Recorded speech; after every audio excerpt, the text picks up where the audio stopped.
जय हिंद दोस्तों। तो एसएससी नंबर 1 में आप सभी का फिर से एक नई वीडियो में स्वागत है, जिससे कि दोस्तों आप सभी को पता होगा दोस्तों कि आज 10 अक्टूबर से आपकी जानने की दिल्ली पुलिस यानी कि एससीएम हेड कांस्टेबल मिनिस्टर की दोस्तों जो कि एग्जाम शुरू हो चुका है दोस्तों। तो आज आपको जानने की दोस्तों यहाँ पे दिल्ली पुलिस यानी कि 10 अक्टूबर का दोस्तों फर्स्ट शिफ्ट का यहाँ पे पूरी तरह से एग्जाम समाप्त हो चुका है दोस्तों। जानने कि यहाँ पे दोस्तों जो भी प्रश्न यहाँ पे फर्स्ट शिफ्ट में पूछे गए हम वो प्रश्न दोस्तों इस वीडियो में शामिल किए हैं दोस्तों। तो इस वीडियो में बने रहेगा दोस्तों। तो आइए हम शुरू करते हैं। तो उससे पहले आपसे रिक्वेस्ट है कि चैनल पर नए तो चैनल को सब्सक्राइब कर लें, साथ ही बेल आइकन को ऑन कर लें ताकि जो हमारी आने वाली इसी तरह का वीडियो वो सबसे पहले आप तक पहुंच सके दोस्तों। तो आइए हम शुरू करते हैं, जिससे कि आप सभी से यहाँ पे पहला प्रश्न पूछा गया दोस्तों। ध्यान दें कि यहाँ पे मोजिला फायरफॉक्स से किस वर्ष आ गया दोस्तों। ध्यान दें तो इसका सही आंसर होगा 2004। ध्यान दें दोस्तों कि यहाँ पे 2004 में दोस्तों मोजिला फायरफॉक्स से आया था, ये आप सभी लोग याद रखिएगा दोस्तों। अगला प्रश्न ध्यान दें, अगला प्रश्न आप सभी से पूछा गया दोस्तों 1885। ध्यान दें दोस्तों यहाँ पे कि 1885 के कांग्रेस के प्रथम अधिवेशन की अध्यक्षता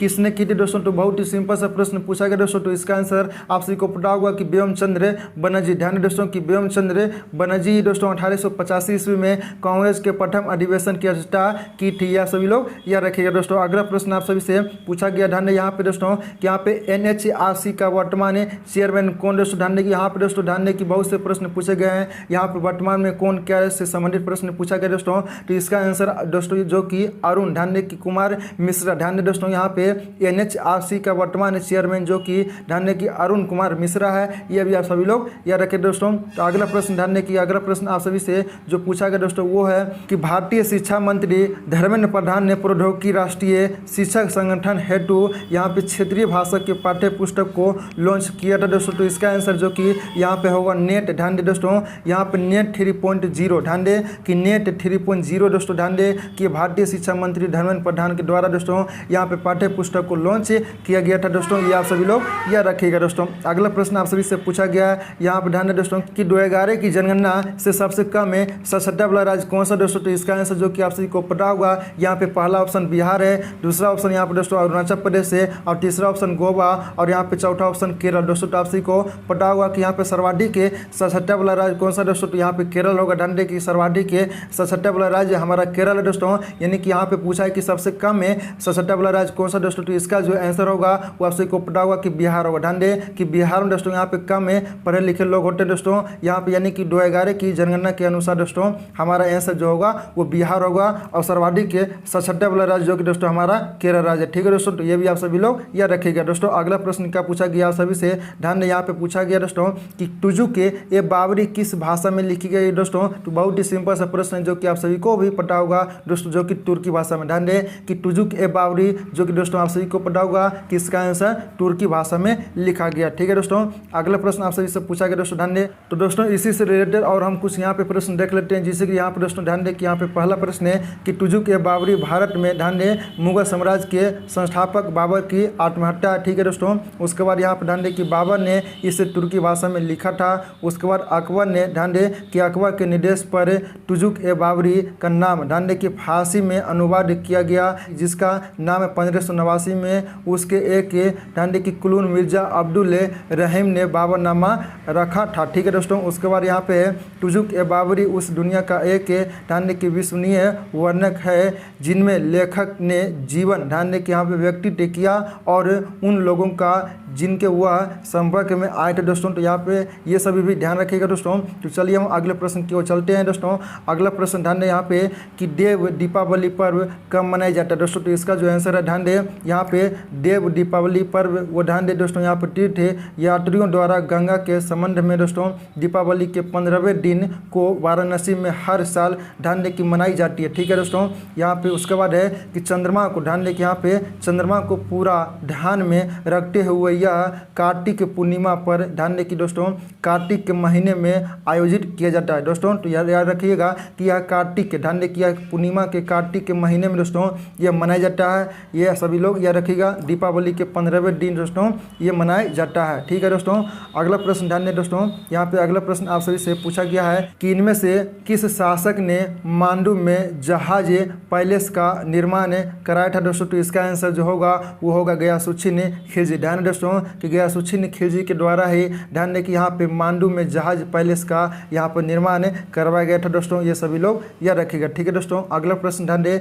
कि आप सभी से पूछा गया दोस्तों, तो इसी से रिलेटेड कुछ दोस्तों एडिशनल इन्फॉर्मेशन यहाँ पर देख लेते हैं कि मांडू में जहाज पैलेस दोस्तों, तो इसका निर्माण जो कि 1469 से 1500 ईस्वी के यहाँ पे बीच गयासुद्दीन खिलजी के शासन में हुआ था, ठीक है दोस्तों। यह ध्यान दें कि वह वाटर पैलेस है जिसे फिशर, ध्यान दें कि यहाँ पे फिशर ड्राइंड रूप में स्केप बुक में 1832 में दोस्तों यहाँ पे लेटिटिया, ध्यान दें कि यहाँ पे एलिजाबेथ लैंडर द्वारा यहाँ पे एक के काव्य चित्रण के स्थान के साथ दिखाया गया था दोस्तों। ये सभी लोग भी याद रखिएगा, ठीक है दोस्तों। अगला प्रश्न आप सभी से यहाँ पे पूछा गया कि यहाँ पे SMTP, ध्यान दें कि SMTP का पूर्ण रूप क्या होता है दोस्तों, तो इसका जो आंसर होगा ध्यान दें यहाँ पे सिंपल मेल, ध्यान दें कि यहाँ पे ट्रांसफ़र प्रोटोकॉल, ध्यान दें कि सिंपल मेल ट्रांसफ़र प्रोटोकॉल जो दोस्तों ये SMTP का पूर्ण रूप होता है। ये भी आप सभी लोग याद रखिएगा दोस्तों। अगला प्रश्न आप सभी से पूछा गया है वो है ध्यान दें कि के कल्याणी कुट्टी, ध्यान दें कि के कल्याणी कुट्टी असम में किस यहाँ पर नृत्य शैली से संबंधित है दोस्तों, तो इसका आंसर जो होगा वो ध्यान दें दोस्तों यहाँ पे मोहिनी अट्टम, ध्यान दें कि मोहिनी अट्टम से दोस्तों ये के कल्याणी कुट्टी का संबंध है। ये नृत्य दोस्तों ये आप सभी लोग याद रखिएगा, और ये नृत्य दोस्तों ध्यान दें कि मोहिनी अट्टम में दोस्तों मनाई जाता है, ठीक है दोस्तों। अगला प्रश्न दोस्तों ध्यान दें कि अगला प्रश्न आप सभी से पूछा गया है दोस्तों यहाँ पे कि यहाँ पे दोस्तों संपूर्ण टेक्स्ट का चयन ध्यान दें यहाँ पे करने के लिए किस शॉर्टकट कुंजी का उपयोग किया जाता है दोस्तों, तो इसका भी आंसर आप सभी लोग यहाँ पे याद रखिएगा कि कंट्रोल प्लस, ध्यान दें कि यहाँ पे कंट्रोल+A का उपयोग दोस्तों यहाँ पे संपूर्ण टेक्स्ट का चयन करने में दोस्तों इसका इस्तेमाल किया जाता है, ठीक है दोस्तों।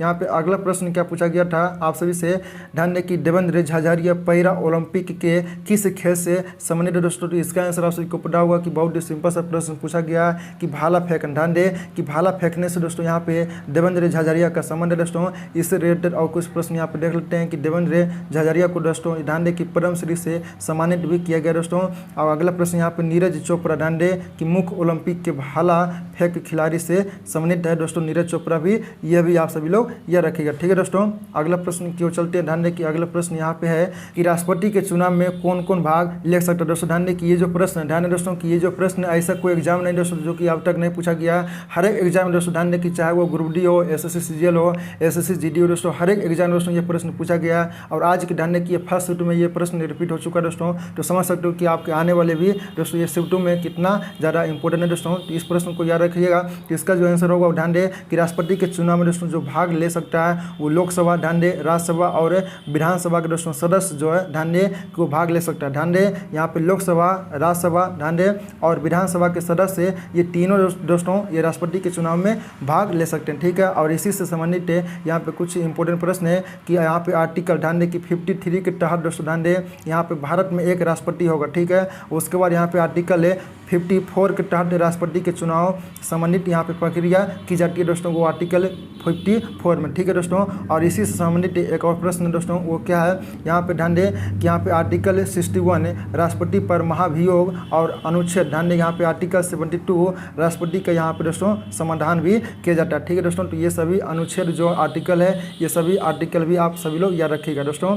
तो आइए हम अगले प्रश्न की ओर चलते हैं। अगला प्रश्न जो पूछा गया दोस्तों कि संविधान में समाजवादी और धर्मनिरपेक्ष शब्द किस संशोधन द्वारा जोड़ा गया दोस्तों, तो ध्यान दें कि ये भी प्रश्न बहुत ही इंपॉर्टेंट दोस्तों और ये भी प्रश्न एग्जाम में कई बार पूछा गया दोस्तों। यहाँ पे प्रश्न कह रहा है कि संविधान में समाजवादी और धर्मनिरपेक्ष शब्द किस संशोधन द्वारा जोड़ा गया दोस्तों, तो इसका जो आंसर होगा वो याद रखिएगा कि 42वां संविधान संशोधन, ध्यान दें कि 1976, ध्यान दें कि 42वां संविधान संशोधन 1976 के तहत दोस्तों ध्यान दें कि यहाँ पे संविधान में समाजवादी और धर्मनिरपेक्ष शब्द को जोड़ा गया दोस्तों। ध्यान दें कि ये आप सभी लोग याद रखिएगा। और इसी से रिलेटेड कुछ यहाँ पे इंपॉर्टेंट प्रश्न है कि यहाँ पे ध्यान दें कि इसी संविधान संशोधन के द्वारा संविधान में दोस्तों मौलिक कर्तव्य भी जोड़ा गया। ध्यान दें कि यहाँ पे 42वां संविधान संशोधन 1976 के तहत दोस्तों ध्यान दें कि यहाँ पे दोस्तों मौलिक कर्तव्य को भी जोड़ा गया है, ये भी सभी लोग याद रखिएगा दोस्तों। अगला प्रश्न ध्यान दें कि यहाँ पे आपसे इसे पूछा गया है दोस्तों कि निर्वाचन आयोग का वर्णन संविधान के किस अनुच्छेद में दोस्तों, तो इसका जो आंसर होगा वो ध्यान दें कि आर्टिकल 324, ध्यान दें कि आर्टिकल 324 में दोस्तों ध्यान दें कि यहाँ यहाँ पर निर्वाचन आयोग का वर्णन संविधान के अनुच्छेद 324 में किया गया। ठीक है दोस्तों। उसके बाद यहाँ पर ध्यान दें कि वर्तमान में मुख्य निर्वाचन आयुक्त राजीव कुमार। ध्यान दें कि यहाँ पे वर्तमान में मुख्य चुनाव निर्वाचन आयुक्त जो कि राजीव कुमार है, ये आप सभी को पता होगा। ठीक है दोस्तों। अगला प्रश्न क्या पूछा गया आप सभी से, ध्यान दें यहाँ पे कि हीराकुंड बांध परियोजना किस राज्य में दोस्तों, तो इसका आंसर भी आप सभी को पता होगा। बहुत ही सिंपल सा प्रश्न पूछा गया दोस्तों। यहाँ पे हीराकुंड बांध परियोजना जो कि आप सभी को पता होगा कि भारत के उड़ीसा, ध्यान दें कि भारत के उड़ीसा राज्य में जो कि दोस्तों ये हीराकुंड बांध परियोजना स्थित है। ठीक है दोस्तों। तो आप सभी को पता होना चाहिए कि हीराकुंड बांध जो कि ये महानदी पर स्थित है। ठीक है। और सरदार सरोवर बांध जो कि ये नर्मदा नदी पर स्थित है दोस्तों, जो कि ये गुजरात में पड़ता है। ध्यान दें दोस्तों नर्मदा नदी जो कि ये गुजरात में स्थित है, ये भी आप सभी लोग याद रखिएगा। ठीक है दोस्तों। तो चलिए हम अगले प्रश्न की ओर चलते हैं। अगला प्रश्न क्या दोस्तों, अगला प्रश्न पूछा गया आप सभी से कि इनमें से कौन सी पदार्थ है कि 3 अवस्थाएं में से नहीं आती है। ठीक है दोस्तों। तो यहाँ पर ध्यान दें कि यहाँ पर दोस्तों आप सभी को पता होगा कि ठोस है, द्रव और गैस। ध्यान दें कि यहाँ पर दोस्तों ये पदार्थ का ध्यान दें कि चतुर्थ अवस्था। ठीक है। ठोस है, द्रव और गैस, यानी दोस्तों यहाँ पे और प्लाज्मा। ठीक है। ठोस, द्रव, गैस और प्लाज्मा, ये जो है ये पदार्थ के दोस्तों ये चतुर्थ अवस्था है। ठीक है। तो यहाँ पे कह रहा है कि कौन सी नहीं आता दोस्तों, यानी कि जो बाकी ऑप्शन होगा वो नहीं आता होगा। और यहाँ पे अगला है कि प्लाज्मा, ध्यान दें कि पदार्थ की चतुर्थ अवस्था होती है, ये आप सभी को पता होगा। ठीक है दोस्तों। तो अगले प्रश्न को चलते हैं। अगला प्रश्न आप सभी से पूछा गया है यहाँ पर दोस्तों ध्यान दें कि सिग्मो त्यौहार कहाँ मनाया जाता है। ठीक है दोस्तों। तो सिग्मो त्यौहार जो कि ये भारत के ध्यान दें कि गोवा राज्य में मनाया जाता है। ध्यान दें कि भारत के ये गोवा राज्य में सिग्मो त्यौहार मनाया जाता है दोस्तों, ये भी आप सभी लोग याद रखिएगा। ठीक है दोस्तों। अगला प्रश्न क्या है, ध्यान दें अगला प्रश्न यहाँ पे आप सभी से पूछा गया है कि लवनी डांस, ध्यान दें कि लवनी डांस किस राज्य से संबंधित है। ठीक है दोस्तों। तो इसका आंसर होगा ध्यान दें कि लवनी महाराष्ट्र का लोक नृत्य है दोस्तों। याद है कि लवनी जो है ये महाराष्ट्र का, ध्यान कि भारत के महाराष्ट्र का दोस्तों ध्यान दें कि ये लोक नृत्य है। ठीक है दोस्तों। उसके बाद यह ध्यान दें कि परंपरागत गीत और नृत्य का मिश्रण है। ठीक है दोस्तों। तो याद रहे कि लवनी डांस जो कि ये महाराष्ट्र राज्य का लोक नृत्य है। उसके बाद यह परंपरागत गीत और नृत्य का मिश्रण है, ये भी आप सभी लोग याद रखिएगा दोस्तों। अगला प्रश्न आपसे इससे पूछा गया कि पराक्रम दिवस कब मनाया जाता है दोस्तों, तो इसका आंसर जो होगा वो ध्यान दें कि 23 जनवरी। ध्यान दें दोस्तों कि हर साल 23 जनवरी को दोस्तों मनाया जाता है। और दोस्तों ध्यान दें कि आप सभी को नीचे कॉमेंट सेक्शन में बताना दोस्तों कि यह किसके जन्मदिन, ध्यान दें कि यह किसके जन्मदिन पर दोस्तों ये पराक्रम दिवस हर साल मनाया जाता है दोस्तों। तो इसका आंसर नीचे कॉमेंट सेक्शन में जो बताइएगा। ठीक है दोस्तों। अगले प्रश्न की ओर चलते हैं। अगला प्रश्न आप सभी से पूछा गया है कि हरियाणा के गवर्नर कौन है दोस्तों। तो आप सभी को मैंने शुरू में बताया कि यहाँ पे दोस्तों कौन क्या से संबंधित प्रश्न यहाँ पे पूछा गया है दोस्तों। तो आप सभी को पता होगा श्री बंडारू दत्तात्रेय। ध्यान दें कि बंडारू दत्तात्रेय जो कि ये हरियाणा के गवर्नर है, ये आप सभी लोग याद रखिएगा। ठीक है दोस्तों। अगला प्रश्न आप सभी से यहाँ पे पूछा गया है यहाँ पे बीबी का मकबरा कहाँ पर स्थित है दोस्तों। तो इसका आंसर जो कि आप सभी को पता होगा दोस्तों, बहुत ही सिंपल सा प्रश्न पूछा गया। ध्यान दें कि यह मकबरा महाराष्ट्र, ध्यान दें कि भारत के महाराष्ट्र के औरंगाबाद में स्थित है। ध्यान दें कि बीबी का मकबरा, ये आप सभी लोग याद रखिएगा कि भारत के महाराष्ट्र राज्य में जो कि यह औरंगाबाद में स्थित है। ठीक है दोस्तों। उसके बाद यहाँ पे अगला प्रश्न पूछा गया आप सभी से दोस्तों यूएस ओपन 2021। ध्यान दें दोस्तों कि यूएस ओपन 2021 से किसने जीता दोस्तों। तो इसका जो आंसर है ध्यान दें कि नोवाक जोकोविच। ध्यान दें कि नोवाक जोकोविच जो कि दोस्तों यूएस ओपन 2021 में जीता था दोस्तों। यहाँ पे दोस्तों दिल्ली पुलिस यानी दोस्तों जो आपका ध्यान दें कि हेड कांस्टेबल मिनिस्टर की दोस्तों जो फर्स्ट शिफ्ट में, ध्यान दें कि जो फर्स्ट शिफ्ट में दोस्तों यहाँ पे प्रश्न पूछा गया वो मैंने आपको सारे यहाँ पे एनालिसिस करवा दें दोस्तों। तो ऐसी ध्यान दें कि ऐसी पल पल के दोस्तों अपडेट पाने के लिए इस चैनल के साथ जरूर